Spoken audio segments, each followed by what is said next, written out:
नमस्कार, आदाब, सत श्री अकाल और खुश आमदीद। Very very good evening to all of you people. This is Kumar Amit और आप लोग देख रहे हैं आपका अपना चैनल बीकॉम कॉर्नर। आज का वीडियो बहुत ज्यादा स्पेशल और इंपॉर्टेंट रहने वाला है तमाम बीकॉम प्रोग्राम सेमेस्टर 3 के स्टूडेंट्स के लिए। उम्मीद करता हूं आप सभी इस वीडियो लेक्चर के दरमियान मेरे साथ आखिरी तक बने रहेंगे। और हाँ, कंटेंट अगर आपको हेल्पफुल लगता है, वीडियो यूजफुल लगता है, तो इस वीडियो को लाइक करके अपने तमाम दोस्तों के साथ शेयर जरूर करेंगे। बहरहाल विदाउट वेस्टिंग द टाइम चलिए शुरू करते हैं। माय डियर फ्रेंड्स, आज की वीडियो के अंदर हम लोग चर्चा करने वाले हैं आपके बीकॉम प्रोग्राम के तीसरे सेमेस्टर के one of the important subject business statistic को लेकर के। और बिजनेस स्टैटिस्टिक के अंदर जैसा कि आप सभी जानते हैं, आपके पेपर पैटर्न के अकॉर्डिंग आपका जो पेपर है थ्योरेटिकल भी रहेगा और प्रैक्टिकल भी रहेगा। यानी कि आपका एक वेटेज डिसाइड किया गया है कि इतने मार्क्स तक आपको थ्योरी देखने को मिलेगी, इतने मार्क्स तक आपको प्रैक्टिकल क्वेश्चन देखने को मिलेंगे। अब जो भी बच्चों ने जिन्होंने कोई भी प्रिपरेशन नहीं किया है वो बड़े परेशान है कि यार किसी भी तरीके से इस सब्जेक्ट में ईआर आने से बच जाए, कुछ ऐसा कंटेंट मिल जाए जिसको पढ़ करके हम लोग अपने फाइनल एग्जामिनेशन के अंदर एट लिस्ट पास हो सके। देखिए माय डियर फ्रेंड, जो अच्छे मार्क्स लाने की सोच रहे हैं उन बच्चों को पांचों यूनिट करनी पड़ेगी। न केवल फाउंडेशनल कॉन्सेप्ट को बिल्ड करना पड़ेगा, अलोंग विद उनको जो आपकी किताबें सजेस्ट की गई है यूनिवर्सिटी की तरफ से उन तमाम क्वेश्चंस को प्रैक्टिस भी करना पड़ेगा। लेकिन ये जो सारी चीजें हैं ये आपका एक अच्छा खासा समय मांगती हैं, जो आप सभी लोग उस समय को गवा चुके हैं। तो अब जो लास्ट मोमेंट पे बच्चे सर्च कर रहे हैं कि किसी भी तरीके से कोई ऐसा वीडियो मिल जाए जहां पर कुछ कुछ ऐसे क्वेश्चन हम लोग पढ़ लें जिनके अंदर हमें ज्यादा प्रैक्टिस करने की जरूरत ना हो और हम एज इट इज अपने फाइनल एग्जामिनेशन के अंदर उनको लिख के आ सके, तो माय डियर फ्रेंड्स इस कड़ी में आपकी सबसे ज्यादा हेल्प करने वाला है आपका थ्योरेटिकल पोर्शन। बिजनेस स्टैटिस्टिक के अंदर पांचों यूनिट के अंदर करीब करीब 20% ऐसे टॉपिक हैं जो हर साल आपके एग्जामिनेशन के अंदर रिपीट होते हैं, जो हर साल एग्जामिनेशन के अंदर जिनके बिहा पे आपको क्वेश्चन पूछे जाते हैं। तो आज की वीडियो के अंदर यूनिट वाइज में तमाम क्वेश्चंस को आप सभी के साथ वन शॉट के अंदर डिस्कस करने वाला हूं। मार्क माय वर्ड्स, अगर आप लोगों ने ये वाला पूरा वीडियो देख लिया तो बहुत हद तक मैक्सिमम क्वेश्चन या तो एज इट इज आपको आपकी क्वेश्चन पेपर के अंदर देखने को मिलेंगे या रिजेंबल होते हुए क्वेश्चन माय डियर फ्रेंड्स आपको अपने क्वेश्चन पेपर के अंदर देखने को मिलेंगे। बहरहाल अब ज्यादा बातें ना करते हुए हम लोग बढ़ते हैं अपने सेशन के अंदर और देखते हैं एग्जैक्टली कौन कौन से हैं important question. My dear friends, पहली यूनिट से शुरुआत करेंगे। पहली यूनिट के अंदर अगर आप लोग बात करते हैं तो दो सबसे ज्यादा इंपॉर्टेंट टॉपिक बनते हैं माय डियर फ्रेंड्स, जिनका नाम आप सभी भी जानते हैं। पहला है आपका मीन डेविएशन और माय डियर फ्रेंड्स दूसरा है आपका स्टैंडर्ड डेविएशन। अब आपको ध्यान क्या रखना है? आपको ध्यान ही रखना है कि मीन डेविएशन और स्टैंडर्ड डेविएशन से जुड़ी हुई जितनी मालूमात आप लोग हासिल कर सकते हैं वो आपको करनी है। क्लियर? यानी कि आपको क्या अंडरस्टैंड करना है? एक तो आपको मीन डेविएशन को समझना है, एक आपको स्टैंडर्ड डेविएशन को समझना है। अब मीन डेविएशन होता क्या है, किस केस में मीन डेविएशन अप्लाई करना है, मीन डेविएशन का फॉर्मूला क्या होता है, इस तरीके की चीजें आपको पता होनी चाहिए। अगर आप लोग पेपर में एक पर्टिकुलर टेबल बना के आते हैं तो एग्जामिनर के ऊपर उस चीज का ज्यादा इंपैक्ट पड़ता है। इसलिए मैंने जो भी आपको कंटेंट प्रोवाइड किया है ना वो आपका एक टेबुलर फॉर्म में प्रेजेंट किया है। अगर आप लोग सबसे पहले बात करते हैं मीन डेविएशन और स्टैंडर्ड डेविएशन की, तो माय डियर फ्रेंड्स दोनों ही जो आपके डिस्पर्जन को मेजर करने में काफी हेल्पफुल स्टैटिस्टिकल टूल है। यानी आप लोग क्या कह सकते हैं, जो आपका मीन डेविएशन की बात कर लीजिए चाहे आप लोग स्टैंडर्ड डेविएशन की बात कर लीजिए, ये हमें बताते हैं measure of the dispersion. Major of dispersion का मतलब ये शो करते हैं डेटा की वैल्यू को कितना स्प्रेड हुआ है एग्जैक्टली सेंट्रल वैल्यू से। माने आपका जो डेटा का वैल्यू है वो एग्जैक्टली सेंट्रल वैल्यू से कितना स्प्रेड हुआ है, इस चीज को मेजर करने के लिए माय डियर फ्रेंड्स हमारा कौन हेल्प करता है? मीन डेविएशन और स्टैंडर्ड डेविएशन हेल्प करते हैं। लेकिन कुछ ऐसे पॉइंट है जिनके बिहा पे माय डियर फ्रेंड्स ये डिफर करते हैं, ये एक दूसरे से जुदा जुदा है, जिनको आपको थोड़ा समझना है। जैसे अगर आप लोग बात करते हैं सबसे पहले पॉइंट की, तो सबसे पहला पॉइंट है माय डियर फ्रेंड्स आपका स्टेबिलिटी का। तो यहां पे ध्यान दीजिएगा, मैंने मीन डेविएशन के लिए कॉलम बनाया हुआ है, यहां पे हमने स्टैंडर्ड डेविएशन के लिए कॉलम बनाया हुआ है। अगर आप लोग स्टेबिलिटी की बात करते हैं तो आपको याद ये रखना है माय डियर फ्रेंड्स, स्टेबिलिटी के केस में बहुत इंपॉर्टेंट बात ये है कि आपका स्टैंडर्ड डेविएशन मीन डेविएशन के कंपैरिजन में ज्यादा स्टेबल होता है। तो पहला पॉइंट हम लोग क्या कहेंगे, जो आपका स्टैंडर्ड डेविएशन है वो ज्यादा स्टेबल एंड रिलायबल है। वहीं अगर आप लोग मीन डेविएशन की बात करेंगे तो ये आपका लेस स्टेबल रहने वाला है। इसके बाद अगर आप लोग मीन डेविएशन की बात करते हैं तो मीन डेविएशन को कैलकुलेट करते टाइम हमें ज्यादा कॉम्प्लेक्स चीजें नहीं देखने को मिलती हैं। माने अगर आप लोग मीन डेविएशन की कैलकुलेशन की बात करते हैं ना तो मीन डेविएशन की कैलकुलेशन बेहद आसान होती है, सिंपल होती है। वही स्टैंडर्ड डेविएशन के केस में चीजें थोड़ी सी कॉम्प्लिकेटेड हो जाती हैं। तो आप लोग ये कह सकते हैं माय डियर फ्रेंड्स इसकी कैलकुलेशन सिंपलर होती होती है और इसकी कैलकुलेशन थोड़ी सी कॉम्प्लेक्स होती है, थोड़ी सी डिफिकल्ट होती है। तो ये सेकंड पैरामीटर हमने किसके बिहाफ पे डिसाइड किया है my dear friends? Mathematical treatment के बिहाफ पे डिसाइड किया है। अब यहाँ पे अगला पॉइंट आप लोग मीनिंग लिख सकते हैं। मीनिंग का मतलब आपको डेफिनेशन देना है। जैसे अगर आप लोग मीन डेविएशन की बात करते हैं तो mean deviation average of absolute deviation from the central value. Central value के अंदर हम लोग मीन और मीडियन दोनों लेके चलते हैं जब भी आप लोग जो आपका मीन डेविएशन की बात करते हैं। वही अगर आप लोग स्टैंडर्ड डेविएशन की बात करते हैं तो स्टैंडर्ड डेविएशन के अंदर हम लोग कहते हैं square root of average of a square deviation from the mean. ये इसकी डेफिनेशन होती है, ठीक है। तो यहाँ पे देखिए सबसे पहले आप लोग डेफिनेशन लिखेंगे, उसके बाद स्टेबिलिटी की आप लोग बात कर सकते हैं, मैथमेटिकल ट्रीटमेंट की आप लोग बात कर सकते हैं। अच्छा, एक एक इसका फॉर्मूला जरूर लिख के आइएगा। मीन डेविएशन और स्टैंडर्ड डेविएशन पढ़ा चुका हूं, इसलिए जानबूझ के मैंने यहां से कट कर दिया है। आपको इसके फॉर्मूले लिखने हैं along with my dear friends. एक चीज और आपको थोड़ा ध्यान में रखना है, जब भी आप लोग साइन ऑफ डेविएशन की बात करते हैं तो यहां पे मीन डेविएशन के अंदर हम लोग इग्नोर करते हैं साइन को, क्योंकि हमारा जो पूरा यूज होता है वो एब्सोल्यूट वैल्यू का होता है। वही स्टैंडर्ड डेविएशन के अंदर यूज स्क्वायर डेविएशन, यानी कि हम एब्सोल्यूट वैल्यू को नहीं यूज करते हैं, स्क्वायर डेविएशन का इस्तेमाल करते हैं। इसका मतलब giving more weightage to the extreme value. Clear है? इसको आपको समझना है। इसके अलावा सेंसिटिविटी टू एक्सट्रीम की बात करते हैं तो least affected by the extreme value and highly affected by the extreme value. माने मीन डेविएशन बहुत कम एक्सट्रीम वैल्यू से अफेक्ट होता है, वही स्टैंडर्ड डेविएशन बहुत ज्यादा अफेक्ट होता है। क्लियर? इस बात को आपको अपने ख्याल में और अपने जहन में रखना है। अगर आप लोग यूज इन एडवांस एनालिसिस की बात करते हैं, limited use in future statistical analysis, माने मीन डेविएशन का लिमिटेड यूज है। वहीं अगर आप लोग स्टैंडर्ड डेविएशन की बात करते हैं तो widely used in research, quality control and the statistical modelling. इन तमाम चीजों में किसका इस्तेमाल किया जाता है माय डियर फ्रेंड्स? आपके स्टैंडर्ड डेविएशन का इस्तेमाल किया जाता है। इन शॉर्ट अगर आप लोग एक कंक्लूजन देना चाहें तो कंक्लूजन ये दे सकते हैं माय डियर फ्रेंड्स कि आपको एक तो मीन डेविएशन करना है, अलोंग विद आपको क्या करना है? स्टैंडर्ड डेविएशन करना है, ठीक है। तो इसको आप लोग एमडी और एसडी शॉर्ट एब्रीविएशन से ही लिख दीजिए। एमडी आपको करना है और स्टैंडर्ड डेविएशन आपको पढ़ना है। थोड़ा डिटेल में जाकर के हर बार यहां से क्वेश्चन पूछा जाता है, ठीक है।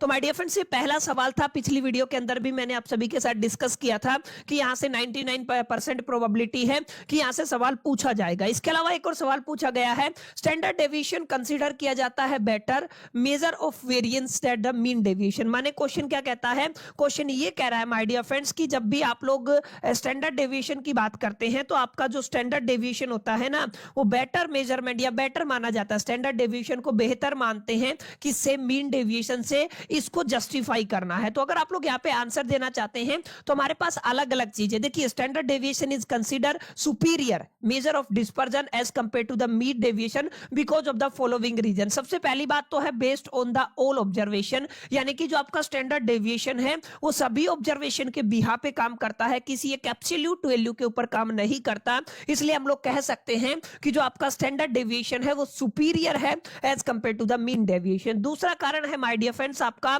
मैथमेटिकल प्रीसियसनेस, ठीक है ना। यानी आप लोग ये कह सकते हैं standard deviation is based on the square deviation which provide a more scientifically accurate measure of the variability. माने ये जो आपका स्टैंडर्ड डेविएशन है ना, ये ज्यादा scientifically accurate measure of variability provide करता है। वहीं अगर आप लोग एमडी की बात करते हैं तो एमडी के अंदर लैक स्ट्रॉन्ग मैथमेटिकल फाउंडेशन होता है। That's why we can say कि स्टैंडर्ड डेविएशन सुपीरियर होता है as compare to the mean deviation. इसके बाद अगर आप लोग तीसरा पॉइंट लिखना चाहें तो आप लोग कह सकते हैं ग्रेटर सेंसिटिविटी होता है। इसका मतलब हमने पढ़ा था कि जब आप लोग मीन डेविएशन की बात करते हैं तो मीन डेविएशन बहुत ज्यादा लेस अफेक्ट होता है बाय द एक्सट्रीम वैल्यू। वहीं आप लोग क्या कहेंगे, आपका जो स्टैंडर्ड डेविएशन है वो एक्सट्रीम वैल्यू से बहुत ज्यादा अफेक्ट होता है। इसका मतलब हम लोग ये कह सकते हैं ग्रेटर सेंसिटिविटी होती है स्टैंडर्ड डेविएशन की as compare to the mean deviation. यानी आप लोग क्या कह सकते हैं, standard deviation gives more weight to extreme value. मैंने बताया ना ये क्या था, स्टैंडर्ड डेविएशन क्या करता है, ज्यादा वेट देता है to the extreme value, making it more sensitive and reliable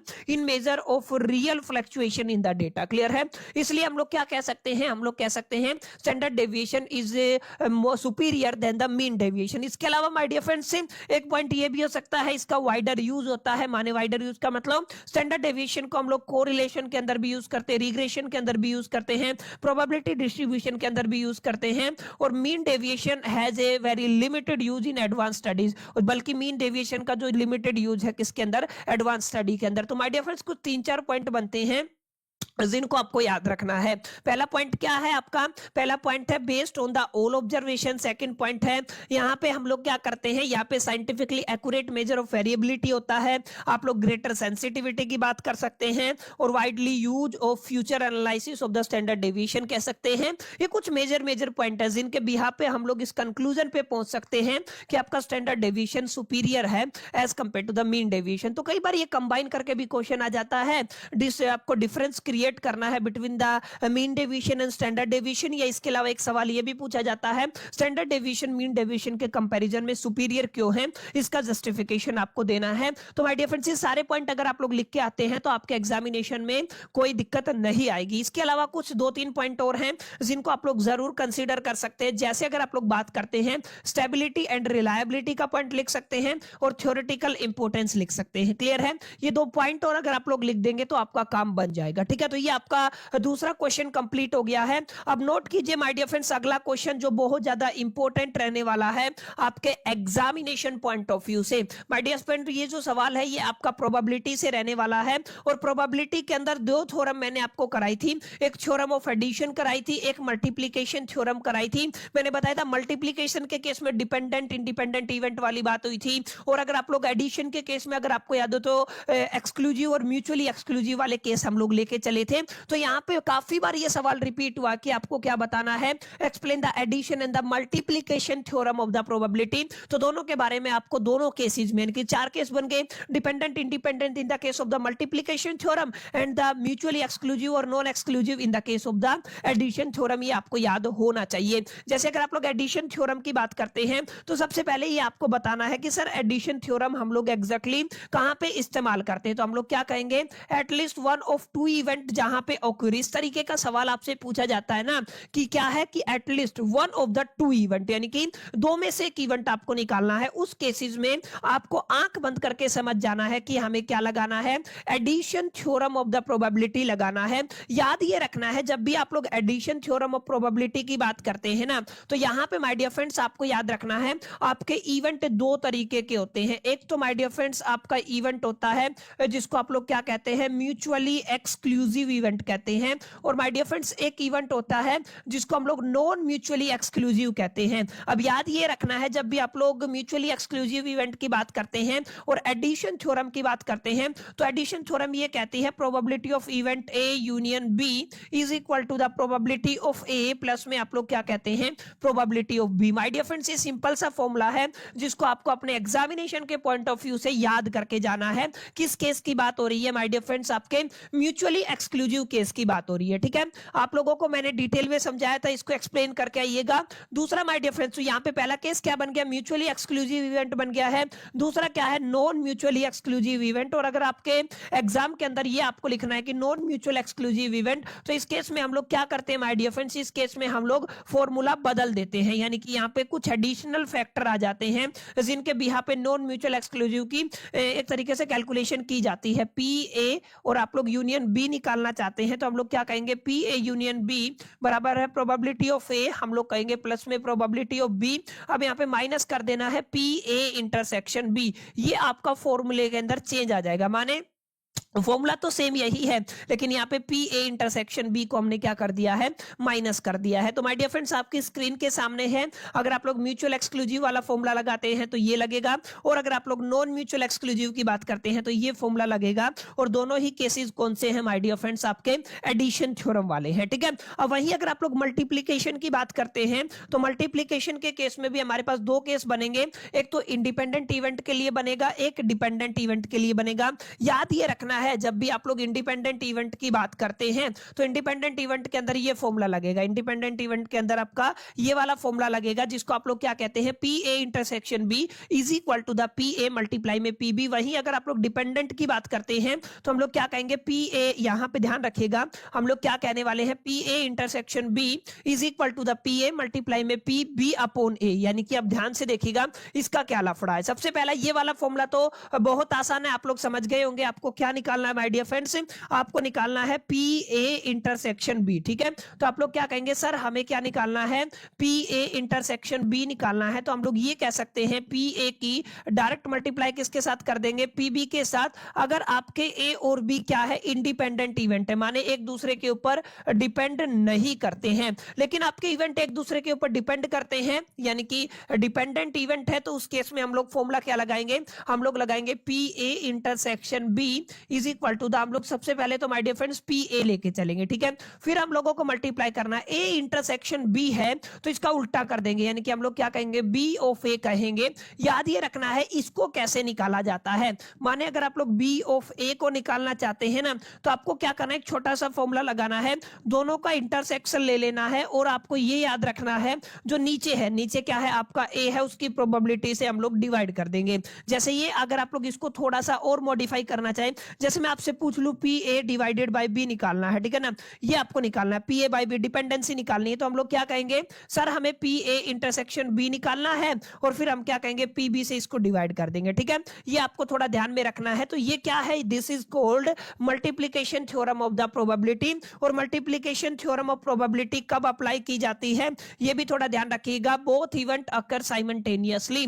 अगर दोनों इवेंट कैसे अकर होते हैं, साइमल्टेनियसली अकर होते हैं, तो उस केस में आप लोग मल्टीप्लिकेशन थ्योरम निकालते हैं, अप्लाई करते हैं, और at least one of two event अगर आपसे कहा जाए तो आप लोग क्या कहेंगे, addition theorem of probability apply करते हैं। ठीक है, अब आपको प्रैक्टिकल क्वेश्चन पे नहीं लेके जाना चाह रहा मैं, जो क्वेश्चन पूछा जाएगा ना उसको इस तरीके से आपको एक्सप्लेन करना है। ठीक है, अब अगला क्वेश्चन माय डियर फ्रेंड्स काफी इंपॉर्टेंट रहने वाला है, ध्यान रखिएगा। आपको पॉइजन डिस्ट्रीब्यूशन के ऊपर बात करना है, और बाइनोमियल डिस्ट्रीब्यूशन के ऊपर भी सवाल आता है, तो नोट कर लीजिएगा। पॉइजन डिस्ट्रीब्यूशन के बाद क्वेश्चन किसके ऊपर आता है, बाइनोमियल डिस्ट्रीब्यूशन के ऊपर आता है। तो आप लोग मेक श्योर करके सॉरी इन दोनों क्वेश्चंस को तैयार कीजिएगा। अब देखिए अगर आप लोग पॉइजन डिस्ट्रीब्यूशन की बात करते हैं तो क्या पढ़ाया था पॉइजन डिस्ट्रीब्यूशन, तो यहाँ पे लिखा हुआ है poison distribution is a discrete probability distribution. ये अपने आप में क्या होता है कि डिस्क्रीट प्रोबेबिलिटी डिस्ट्रीब्यूशन होता है जो डिस्क्राइब करता है किसको, the probability of A given number of A event occurring in the fix interval of the time और स्पेस। माने आपका जो इवेंट है वो एक फिक्स इंटरवल ऑफ टाइम में अकर होता है या एक फिक्स स्पेस के अंदर अकर होता है, when these events occur randomly and the independently at a constant average rate lambda। जो आपका constant average rate क्या लेके चले हैं माय डियर फ्रेंड्स, हम लोग constant average rate आपका lambda लेके चले हैं, इस बात को नोट कर लेना है। अब इसका फॉर्मूला आप लोग जरूर कंसीडरेशन में रखिएगा जब भी आप लोग बात करते हैं किसकी, पॉइजन डिस्ट्रीब्यूशन की। तो हम लोग क्या कहते हैं, हम लोग कहते हैं probability of x is equal to the small x। अब याद क्या रखना है, याद ये रखना है इसका फॉर्मूला होगा e raise to power minus lambda, और मल्टीप्लाई में आपको क्या करना है, लैम्डा की पावर x करना है, डिवाइड कर देना है इसको x फैक्टोरियल से। तो माय डियर फ्रेंड्स ये छोटा सा फॉर्मूला है जो किसके अकॉर्डिंग आता है, ये आता है आपका पॉइजन डिस्ट्रीब्यूशन के अकॉर्डिंग। अब ध्यान ये रखना है कि यहाँ पे जो ये वैल्यूज है इनका अपना मीनिंग होता है। जैसे अगर आप लोग यहाँ पे बात करते हैं x की, x का मतलब क्या होता है, नंबर ऑफ अकरेंस होएगा। आप लोग क्या कहेंगे, आप लोग कहेंगे x का मतलब क्या होता है, नंबर ऑफ अकरेंस होता है। और अगर आप लोग e की बात करते हैं, e एक्सपोनेंशियल होता है जिसकी अप्रोक्सीमेट वैल्यू आपको याद रखनी है 2.718। ठीक है, डायरेक्ट आपको पुट करना है एक्सपोनेंशियल। अच्छा लैम्डा रह गया, लैम्डा का मतलब होता है एवरेज नंबर ऑफ अकरेंस। ठीक है ना, यानी कि जो भी अकरेंस है उनका एवरेज ले लेंगे, तो आप लोग क्या कहेंगे, एवरेज नंबर ऑफ अकरेंस। ठीक है, तो मैं क्या कह दूंगा, एवरेज नंबर ऑफ अकरेंस। तो बहुत छोटी सी बात मैंने आपको बताई है जिसके ऊपर आपको जरूर गौर फरमाना है कि क्या जब भी आप लोग पॉइजन डिस्ट्रीब्यूशन की बात करेंगे तो इस तरीके से डेफिनेशन एक्सप्लेन करेंगे, ये वाला फॉर्मूला लिख के आएंगे। और यहाँ पे भी लिखा हुआ देखिए लैम्डा क्या होता है, एक्स क्या होता है, और यहाँ पे देखिएगा एक्सपोनेंशियल की एक अप्रोक्सीमेट वैल्यू भी माय डियर फ्रेंड्स आपको गिवन है। तो इस तरीके से माय डियर फ्रेंड्स आपको अपने क्वेश्चन को टैकल करना बड़ा आराम से हो जाएगा। छोटा सा क्वेश्चन है, कोई डिफिकल्ट टास्क नहीं है, कुछ लिमिटेड नंबर ऑफ क्वेश्चंस अगर आप लोग पढ़ लेंगे तो आपका काम बन जाएगा। समझ में आया पॉइजन डिस्ट्रीब्यूशन। दूसरा क्वेश्चन ये है my dear friends, Poisson distribution के अंदर ये आपको ये बताना है condition under which, conditions under which, यानी कि आप लोग क्या कहेंगे, conditions under which Poisson distribution is used. किन कंडीशन के अंदर हम लोग पॉइजन डिस्ट्रीब्यूशन को यूज करते हैं। सबसे पहले random occurrence of the event, ये भी मैंने पढ़ाया था। इंडिपेंडेंस ऑफ द इवेंट के अंदर कांस्टेंट एवरेज रेट अगर आपका गिवन है तो उस केस में भी हम लोग अप्लाई करेंगे। रेयर इवेंट के अंदर, डिस्क्रीट डेटा के अंदर, नॉन साइमल्टेनियस इवेंट के अंदर। तो माय डियर फ्रेंड 6 कारण है जिनको आप लोगों को पेपर के अंदर एज इट इज छाप देना है अगर ये सवाल रिपीट होता है या इससे जुड़ा हुआ सवाल आता है। अगर आपसे पूछा जाता है पॉइजन डिस्ट्रीब्यूशन की कंडीशंस क्या है, तो माय डियर फ्रेंड 6 के 6 पॉइंट आपको लिखने हैं। कोई ऐसा समझने वाली बात नहीं है, सिर्फ याद करो और पेपर में लिख के आना पड़ेगा, ठीक है ना।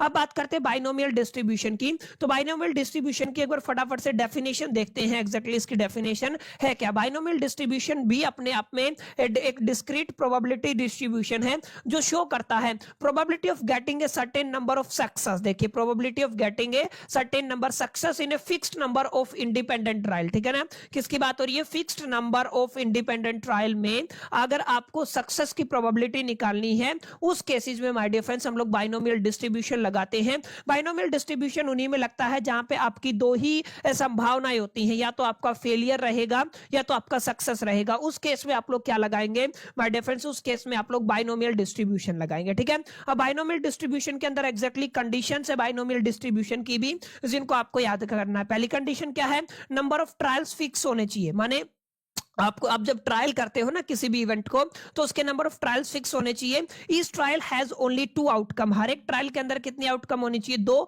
या तो सक्सेस या तो failure. Trial are independent of each other. Trial कैसे होने चाहिए? इंडिपेंडेंट होने चाहिए। Probability of succession P remains constant. Probability of succession P क्या होनी चाहिए? कांस्टेंट होनी चाहिए। और आगे क्या है? Random variable counts the number of success, ठीक है। ये आपकी कुछ कंडीशन है माय डियर फ्रेंड्स, जिन केसेस में हम लोग बाइनोमियल डिस्ट्रीब्यूशन अप्लाई करते हैं। अब यहां पे देखिएगा बाइनोमियल डिस्ट्रीब्यूशन का अपना एक फॉर्मूला होता है। इसका फॉर्मूला क्या है? थोड़ा ध्यान से समझिएगा। वैसे तो कोई रॉकेट साइंस नहीं है, लेकिन फिर भी थोड़ा सा ध्यान रखिएगा। जैसे probability of x is equal to, आप लोग स्मॉल x लिखते हैं। यहां पे क्या करना है? हमें बाइनोमियल एक्सपेंशन करना है। यहां पे n लेंगे, यहां पे x लेंगे, p की पावर x लेके चलेंगे, q की पावर n माइनस में x लेके चलेंगे। पहले तो आपको ये वाला फॉर्मूला लर्न करना है, मेमोराइज करना है। अब देखिए यहां पे क्या क्या वैल्यूज है। n का मतलब होता है नंबर ऑफ ट्रायल्स। n का मतलब क्या होता है? Number of trials. x का मतलब होता है नंबर ऑफ सक्सेसेस की, इतने ट्रायल में कितना सक्सेस हुआ है, ठीक है। प्रोबेबिलिटी ऑफ सक्सेशन को p से रिप्रेजेंट किया जाता है। q को निकालते हैं 1 माइनस p से, प्रोबेबिलिटी ऑफ फेलियर जिसको बोलते हो, ठीक है।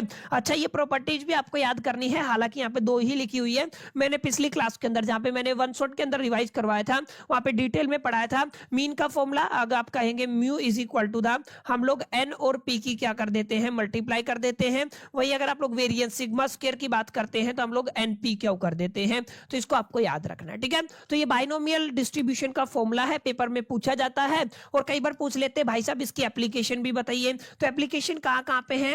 क्वालिटी कंट्रोल, यानी कि डिफेक्टिव या नॉन डिफेक्टिव आइटम अगर आपको फाइंड आउट करना है। मार्केटिंग के अंदर सक्सेस होगा कि फेलियर, कैंपेन में इसका इस्तेमाल होता है। मैन्युफैक्चरिंग प्रोसेस में इसका इस्तेमाल होता है। इलेक्शन प्रेडिक्शन के अंदर माय डियर फ्रेंड्स इसका इस्तेमाल होता है, ठीक है। तो माय डियर फ्रेंड्स बाइनोमियल जो आपका डिस्ट्रीब्यूशन है along with the Poisson distribution है, दोनों ही इंपॉर्टेंट है। किन किन कंडीशन में अप्लाई होती है, क्या फॉर्मूला होता है, फॉर्मूले के अंदर जो जो टर्म्स आप लोग यूज करते हैं, रिप्रेजेंटेशन आप लोग यूज करते हैं, वो क्या रहने वाली है। और एक इंपॉर्टेंट बात, और एन और एक्स आपको खोलना आना चाहिए। एन और एक्स को कैसे निकाला जाता है? एन और एक्स को सोल्व करने का भी एक फैक्टोरियल फॉर्मूला होता है। एन फैक्टोरियल अपॉन में आप क्या कहते हैं? X factorial. वो वाला पूरा फॉर्मूला आपको यहाँ पे आना चाहिए। समझ में आया? अब आगे देखिए, अगली यूनिट शुरू हो जाती है। अगली यूनिट का इंपॉर्टेंट थ्योरी क्वेश्चन है ये, जिसको आप लोग कहते हैं कोरिलेशन ऑलवेज सिग्निफाई ए कॉज इफेक्ट रिलेशनशिप। यानी कि आप सभी ने पढ़ा होगा कॉज इफेक्ट रिलेशनशिप होता है, ठीक है। तो यहाँ पे पूछ रहा है कि आपका जो कोरिलेशन है ना, वो हमेशा, ऑलवेज का मतलब क्या होता है? हमेशा सिग्निफाई करता है कॉज इफेक्टिव रिलेशन। तो आप सभी जानते हैं कॉज इफेक्टिव रिलेशन हमेशा कोरिलेशन की वजह से क्रिएट नहीं होता है। कोरिलेशन जो डिग्री बताता है और डायरेक्शन बताता है, 2 फंक्शन या 2 वेरिएबल के बीच में रिलेशन की। इस बात को आपको ख्याल रखना है। यानी हम लोग क्या कह सकते हैं? हम लोग सीधा लिखेंगे no correlation does not always signify cause effect relationship. अब इसका जस्टिफिकेशन आपको देना है। देखिए यहाँ पे क्या लिखा हुआ है, कोरिलेशन इज ओनली इंडिकेट। मैंने बताया ना ये क्या इंडिकेट करता है? Degree and the direction relationship between the 2 variable. मैंने बताया ना कोरिलेशन किसको रिप्रेजेंट करता है? डिग्री को रिप्रेजेंट करता है, डायरेक्शन को रिप्रेजेंट करता है, relationship between the 2 variables. But it does not prove that one variable cause change in another, ये चीज प्रूफ नहीं करता कि वन वेरिएबल कोज करता है चेंज इन अनदर। समझ में आया? काफी इंपॉर्टेंट लाइन है, इसको याद कर लीजिएगा। अब यहाँ पे कुछ एक्सप्लेनेशन और भी है। क्या है? Reason why correlation does not imply causation. अब यहाँ पे क्या क्या करना है, देखिए कुछ पॉइंट है जिनको आपको पेपर के अंदर एज इट इज लिख के आना है। पहला पॉइंट क्या है, आप कहते होगे possibility of the third variable, आगे क्या लिख दोगे, कोइंसिडेंशियल रिलेशनशिप एंड रिजर्व कैजुअलिटी और लैक ऑफ द कंट्रोल। ये 4 पॉइंट आपको लिखने हैं, इनके नीचे मैंने छोटी छोटी एक्सप्लेनेशन भी डाल दी है, इनको पढ़ लेंगे, एज इट इज लिख देंगे, तो इससे बाहर आपको कुछ और करने की जरूरत नहीं है। ठीक है, तो यहाँ पे हम लोग इंपॉर्टेंट थ्योरी क्वेश्चन की बात कर रहे हैं। हालांकि ये सारी चीजें मैंने वन शॉट जो रिवीजन कराया था ना, वहां पे सारी चीजें पढ़ा दी थी, ताकि आपका एक रिवीजन बने, आपको फॉर्मूले याद हो, और अगर आपको कोई न्यूमेरिकल क्वेश्चन समझ में भी ना आए ना, तो वहां पे एटलीस्ट आप लोग फॉर्मूले वगैरह लिख के आए, तो स्टेप वाइज मार्किंग के अंदर आपको कुछ मार्क्स मिल जाए। इसी तरीके से मैंने सारी चीजें पढ़ाई हुई है, इनको आपको थोड़ा ध्यान में रखना है। अच्छा, अभी कल परसों ही मैंने क्लास ली थी, जहां पे हम लोगों ने क्या किया था, हम लोगों ने कोरिलेशन को अंडरस्टैंड किया था, हमने रीग्रेशन को अंडरस्टैंड किया था। तो माय डियर फ्रेंड्स, आपको अच्छे से पढ़ना है कोरिलेशन के अंदर और रीग्रेशन के अंदर एग्जैक्टली क्या डिफर करता है, कैसे क्या क्या चीजें आपकी डिफरेंस होता है। तो एक बार फटाफट से क्विक डिफरेंस को अंडरस्टैंड कर लेते हैं, दोनों के बीच में क्या डिफरेंस होता है। देखिए, पहले हम लोग मीनिंग के ऊपर बात करेंगे, फिर ऑब्जेक्टिव के ऊपर बात करेंगे, nature of relationship, treatment of variable, और आप मेजर यूज्ड की, रेंज ऑफ वेरिएबल की, effect of change to the origin and scale and graphical representation. ये कुछ पैरामीटर हैं जिनके बिहाफ पे बात करने वाले। देखिए, सबसे पहले मीनिंग की बात करते हैं, तो कोरिलेशन बताता है degree and the direction of A relationship between the variable, simple सा है। वहीं रिग्रेशन आपको बताएगा functional relationship in its prediction, माने आप लोग क्या कहेंगे, describe the functional relationship and help in the prediction, माने फंक्शनल रिलेशनशिप के प्रेडिक्शन में केवल और केवल रिग्रेशन हेल्प करता है। अगला पॉइंट क्या है, objective to find how closely variable are related, माने आपको ये निकालना है कि आपके वेरिएबल कितने क्लोजली रिलेटेड हैं, तो हम लोग कोरिलेशन का इस्तेमाल करते हैं। रिग्रेशन के अंदर हम लोग करते हैं टू एस्टिमेट और predict the value of one variable from the another, एक वेरिएबल से दूसरे वेरिएबल की वैल्यू निकालने के लिए हम लोग रिग्रेशन का इस्तेमाल करते हैं। नेचर ऑफ रिलेशनशिप की बात करते हैं, तो यहाँ पे म्यूचुअल रिलेशन होता है, दैट्स व्हाई हम लोग इसको सिमेट्रिकल बोलते हैं। यहाँ पे आप लोग कह सकते हैं एसिमेट्रिकल, कोज इफेक्ट रिलेशनशिप होता है रिग्रेशन के अंदर। अगर आप लोग ट्रीटमेंट ऑफ वेरिएबल्स की बात करते हैं, तो आप लोग कहेंगे कोरिलेशन के अंदर no distinguish between the dependent and independent variable, कोई फर्क नहीं होता है, one variable is depend on the another independent. ये केस किसके अंदर आता है, रिग्रेशन के अंदर आता है। मेजर यूज की बात करते हैं, तो यहाँ पे कोरिलेशन के अंदर आप लोग कोरिलेशन कोफिशिएंट निकालते हैं, आर से रिप्रेजेंट करते हैं। रिग्रेशन के अंदर आप लोग रिग्रेशन कोफिशिएंट निकालते हैं, हमने निकालना सीखा था, बी से रिप्रेजेंट करते हैं। रेंज की बात करते हैं, तो कोरिलेशन के अंदर -1 से +1 एग्जिस्ट करती है। रिग्रेशन के अंदर कोफिशिएंट की कोई लिमिट नहीं होती है, ये वाला पॉइंट भी आपको लिख के आना है। इसके अलावा कोरिलेशन के अंदर R is unaffected by the change of origin and the scale. अगर आप लोग ओरिजिन को चेंज कर देते हैं, स्केल को चेंज कर देते हैं, तो आर अनअफेक्टेड रहता है, लेकिन regression coefficient are affected by the change of scale, इसको भी आपको थोड़ा ध्यान में रखना है। ठीक है, आगे देखिए, कोरिलेशन की बात करूं तो शो बाय ये स्कैटर डायग्राम, इसको किससे रिप्रेजेंट किया जाता है, स्कैटर डायग्राम से रिप्रेजेंट किया जाता है। रिग्रेशन के अंदर show by the regression line, जिसको एक्स और वाई ऑन रिप्रेजेंटेशन बोलते हो। ठीक है, तो बहुत बेसिक चीजें हैं माय डियर फ्रेंड्स, ये सारी चीजें हम लोग डिस्कस कर चुके हैं। और थ्योरी के अंदर एक और चीज है ना, कि आपको केवल और केवल क्या करना है, रटना है, याद करना है, कोई ज्यादा आपको मेमोराइज करना ही पड़ेगा, कोई और तिकड़म है ही नहीं ना। मेरे पास कोई ऐसा टेक्निक है कि मैं आपको दे दूं जिसका इस्तेमाल करके आप लोग निमोनिक्स वगैरह, मेरे लिए वो ज्यादा यूजफुल नहीं रखते, वो मायने नहीं रखती है। आपको पढ़ना है, अपने दिमाग में चीजों को रखना है और जस्ट आपको प्रेजेंट करना है, ये 1.5 बातें ही हैं सेमेस्टर 3 के अंदर। हाँ, एफएम की बात करें तो वहां पे काफी कुछ चीजें हैं, ठीक है ना। फाइनेंशियल मैनेजमेंट की बात करते हैं तो बहुत कुछ वहां पे होता है, लेकिन यार बिजनेस स्टेटस की थ्योरी के अंदर कुछ भी नहीं है। और अगर आप लोग प्रैक्टिकल की बात करें तो वहां पे भर भर के चीजें होती है, वहां पे काफी दमदार कॉन्सेप्ट्स होते हैं जिनको हमें अंडरस्टैंड करना होता है। इट्स कंप्लीटली डिपेंड कि आप लोगों को किस तरीके का क्वेश्चन टैकल करना है। तो सारी चीजें हम लोग पढ़ भी चुके हैं, तो इनमें इतना आप लोगों को एफर्ट लगाने की जरूरत नहीं। जिन्होंने रिवीजन वाला वीडियो देखा होगा उन सभी को इन तमाम क्वेश्चंस के आंसर भी मिल गए होंगे, वो अपने हिसाब से पढ़ने के बाद चीजों को एक तरीके से बना भी पाएंगे। इसके अलावा आपकी एक चैप्टर है टाइम सीरीज एनालिसिस, आप सभी को पता होगा, मैंने बताया था यहाँ पे एक क्वेश्चन आता है टाइम सीरीज एनालिसिस के कंपोनेंट क्या होते हैं, ये भी मैंने आपको डिटेल में पढ़ाया था। तो अब देखते हैं फटाफट से टाइम सीरीज एनालिसिस का क्या मीनिंग होता है। ठीक है, आप सभी को याद हो तो मैंने क्या कराया था, टाइम सीरीज एनालिसिस का मतलब होता है time series is a set of A data collected at a regular interval of the time. ऐसा डेटा जिसको एक रेगुलर इंटरवल ऑफ टाइम के ऊपर कलेक्ट किया जाता है वो क्या कहलाता है, टाइम सीरीज एनालिसिस कहलाता है। Time series analysis is a statistical technique, ये भी मैंने बताया था, जिसको यूज करते हैं हम लोग pattern change in data overall a period of time को ऑब्जर्व करने के लिए। एग्जांपल आप लोग माय डियर फ्रेंड्स दे सकते हैं, जैसे monthly sales of a company हो गया, एनुअल प्रोडक्शन ऑफ गुड्स हो गया, डेली स्टॉक प्राइस हो गया, या आपका क्वार्टरली प्रॉफिट हो गया। तमाम चीजों को कैलकुलेट करने के लिए कहीं ना कहीं हमारी हेल्प कौन करता है, टाइम सीरीज एनालिसिस करता है, जहां पर हम लोग डेटा को एक पर्टिकुलर इंटरवल पे रिकॉर्ड करते हैं। और इसके कुछ ऑब्जेक्टिव है, ये आपको पढ़ाए थे मैंने, क्या क्या ऑब्जेक्टिव बताया था, हमने पढ़ा था to study the past behaviour, पीछे के बिहेवियर, पास्ट के बिहेवियर को अंडरस्टैंड करने के लिए टाइम सीरीज एनालिसिस का इस्तेमाल किया जाता है। ट्रेंड को एनालिसिस करने के लिए, सीजनल वेरिएशन को एनालिसिस करने के लिए, साइक्लिक मूवमेंट को समझने के लिए, मेजरमेंट करने के लिए, इरेगुलर वेरिएशन का, और फोरकास्ट करने के लिए। तो माय डियर फ्रेंड्स ये कुछ ऑब्जेक्टिव है, अगर आपसे पूछा जाता है टाइम सीरीज एनालिसिस के ऑब्जेक्टिव क्या है, तो तमाम चीजें आप लोग जरूर लिख के आएंगे। अगर आप लोग बात करते हैं कंपोनेंट की, तो मैंने बताया था सबसे इंपॉर्टेंट बात ये रहने वाली है, जिसको आप लोग क्या कहोगे, कंपोनेंट कहोगे। और अगर आप सभी को याद हो तो कंपोनेंट के अंदर हमने सबसे पहले क्या पढ़ा था, सबसे पहले हमने पढ़ा था ट्रेंड, अगर आपको याद हो। सेकंड नंबर पे हम लोग क्या लेके चले थे, सीजनल लेके चले थे। फिर हम लोगों ने क्या लिया था, साइक्लिक लिया था। और फिर उसके बाद हम लोगों ने इरेगुलर लिया था, जिसको आप लोग क्या कहते हैं, रैंडम भी कहते हैं। ठीक है, तो आप लोग क्या कहेंगे, आई कहेंगे। तो माय डियर फ्रेंड्स आप लोगों को याद रखना है टाइम सीरीज एनालिसिस के अंदर टोटल ये 4 ही तरीके के क्या होते हैं, वेरियस कंपोनेंट होते हैं, जिनको आपको पढ़ना है। नाम से ही आप लोग आइडिया लगा पा रहे होंगे, नाम से ही इसको एक्सप्लेन कर सकते हैं कि ट्रेंड का मतलब क्या होता है। ट्रेंड का मतलब होता है, ट्रेंड शो करता है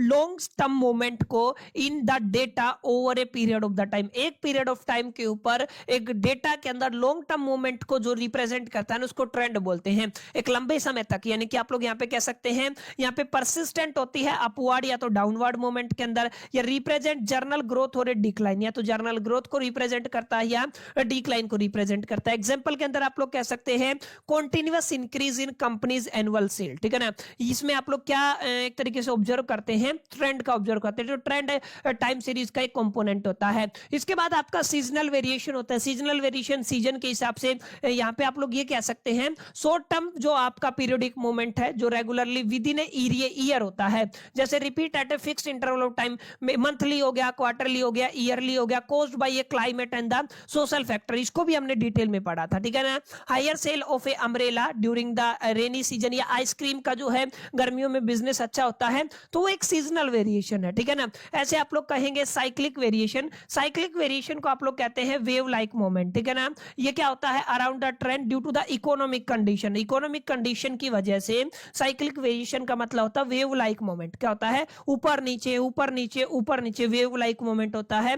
occur over a period longer than a 1 year, एक साल से ज्यादा में आता है। जैसे caused by a business cycle, like a boom हो गया, रिसेशन हो गया, डिप्रेशन हो गया, तमाम चीजें हैं। Fluctuation in the industrial production due to the economic cycle, ये एक छोटा सा पॉइंट है जिसको आप लोग लिख देंगे। और इरेगुलर के अंदर अनप्रेडिक्टेबल और सडन चेंजेस होते हैं। ठीक है, यहाँ पे कोई फिक्स पैटर्न नहीं होता है, जैसे नेचुरल डिजास्टर हो गया है, युद्ध वार हो गया है, स्ट्राइक हो गया है, पेंडेमिक हो गया है। तमाम चीजें किसको रिप्रेजेंट करती हैं, आपके इरेगुलर रैंडम वेरिएशन को एक्सप्लेन करती हैं। तो कंपोनेंट के अंदर क्या क्या लिखना होगा आपको, वेरियस कंपोनेंट के अंदर ट्रेंड हो गया है, इसको एक्सप्लेन कर दीजिएगा, सीजनल वेरिएशन को एक्सप्लेन कर दीजिएगा, साइक्लिक वेरिएशन को एक्सप्लेन कर दीजिएगा, और इरेगुलर और रैंडम वेरिएशन को माय डियर फ्रेंड्स आपको क्या कर देना है, एक्सप्लेन कर देना है। इसके बाद इंडेक्स नंबर से एक सवाल आएगा जो मैं पढ़ा चुका हूं, various test of adequacy of index number, इसको माय डियर फ्रेंड्स आपको करना है। और यहाँ पे आपको time reversal test of a index number, इसको आपको पढ़ना है। अच्छा, फीचर आइडियल इंडेक्स हम लोग पढ़ चुके हैं, फीचर भी पढ़ चुके हैं, लेस पेयर भी पढ़ चुके हैं। ये कुछ बातें हैं, ठीक है, फॉर्मूले हैं जिनको आपको एक्सप्लेन करना है। टाइम रिवर्सल टेस्ट को एक्सप्लेन करना है, फैक्टर रिवर्सल टेस्ट को आपको एक्सप्लेन करना है, और एक कंज्यूमर प्राइस इंडेक्स। ठीक है ना, ये वाला सवाल भी काफी इंपॉर्टेंट है, इसको भी हम लोगों ने काफी डिटेल में समझा था। यानी कि अगर आप लोग ध्यान से देखेंगे, इसके अलावा आप लोग फटाफट से या तो स्क्रीनशॉट ले लीजिएगा या इन चीजों को अंडरस्टैंड कर लीजिएगा। ठीक है, मैं फटाफट से आपको दिखा देता हूं, बाकी मैं पीडीएफ ग्रुप में शेयर कर ही दूंगा, आप लोग वहां से डाउनलोड कर लीजिएगा इनको। आपको क्वेश्चन क्या पूछा जाएगा ये रटना ही आपको। ठीक है ना, पहला क्वेश्चन क्या है, main problem faced in the construction of the index number. दूसरा क्वेश्चन क्या है, various test of adequacy of index formula. अगला क्वेश्चन ये, ठीक है, फैक्टर रिवर्सल टेस्ट हो गया, सर्कुलर टेस्ट हो गया और आपका प्रोपोर्शनलिटी टेस्ट हो गया, ये भी आपको याद रखना है। सबसे इंपॉर्टेंट है time reversal test of index number, feature ideal index क्या होता है इसको भी आपको पढ़ना है, इसको थोड़ा डिटेल में एक्सप्लेन करना है। इसके बाद फैक्टर रिवर्सल टेस्ट क्या होता है और एक कंज्यूमर प्राइस इंडेक्स क्या होता है, ठीक है। ये वाला इंपॉर्टेंट टॉपिक है, काफी बार पेपर में पूछा जाता है, यहां से न्यूमेरिकल आती है कैसे आप लोग कंज्यूमर प्राइस इंडेक्स का कंस्ट्रक्शन करते हैं। तो माय डियर फ्रेंड्स, ये कुछ कुछ लिमिटेड टॉपिक्स थे, जैसा कि आप सभी जानते हैं कि हमें जो मैंने इससे पहले वीडियो अपलोड किया था वहां पे मैंने बताया था आपके इंपॉर्टेंट टॉपिक्स और क्वेश्चंस ये रहेंगे और आप सभी कह रहे थे कि हमें इनका आंसर चाहिए। तो my dear friends, one shot के अंदर मोटा मोटा हमने देख लिया है कि एग्जैक्टली क्या कुछ आपको पढ़ के जाना है। बाकी मैं समझता हूं इस पेपर के अंदर काफी पैनिक है, क्योंकि पैनिक होगा भी, ऑब्वियस सी बात है, पैनिक होगा भी, क्योंकि लास्ट मोमेंट में मैथमेटिक्स जैसे सब्जेक्ट को प्रिपेयर करना, वो भी एक कॉमर्स ग्रेजुएशन वाले बच्चों के लिए काफी डिफिकल्ट होता है, समझ में आया ना। तो ये आपको पहले समझना था, आपके पास 6 महीने का समय होता है, आपको उस टाइम पे पढ़ना था, फिर भी पास आप लोग हो सकते हो। कैसे पास हो सकते हो, देखो, अगर आप लोग थ्योरी कर लेते हैं, आप लोग मान के चले आपका जो थ्योरी का परसेंटेज है वो कितना रहता है, 20 to 22 नंबर आप लोग थ्योरी कर सकते हैं। इंडेक्स नंबर पूरा पढ़ाया हुआ है, ठीक है ना। मेजर ऑफ सेंट्रल टेंडेंसी आपको पढ़ाया हुआ है। इसके बाद एक पूरी यूनिट आपकी कराई हुई है, यूनिट नंबर 4 है कि 5 है देख लीजिएगा, उसके अंदर से तो आपको कुछ और करने की जरूरत ही नहीं है। तो मोटा मोटा माय डियर फ्रेंड्स आप लोग पास हो सकते हैं, इतना कंटेंट मैंने डाला हुआ है कि आप लोग बड़े प्यार से पास हो सकते हैं। उम्मीद करता हूं ये चीजें आपको समझ में आई होंगी, लास्ट मोमेंट पे इतनी हेल्प कर सकता हूं, बाकी सब्जेक्ट भी मैनेज करने होते हैं और आप सभी को पता है इनकम टैक्स की पूरी प्लानिंग चल रही। चलिए अगली वीडियो के अंदर मिलते हैं, जब तक के लिए मैं तो all the best, till the keep learning.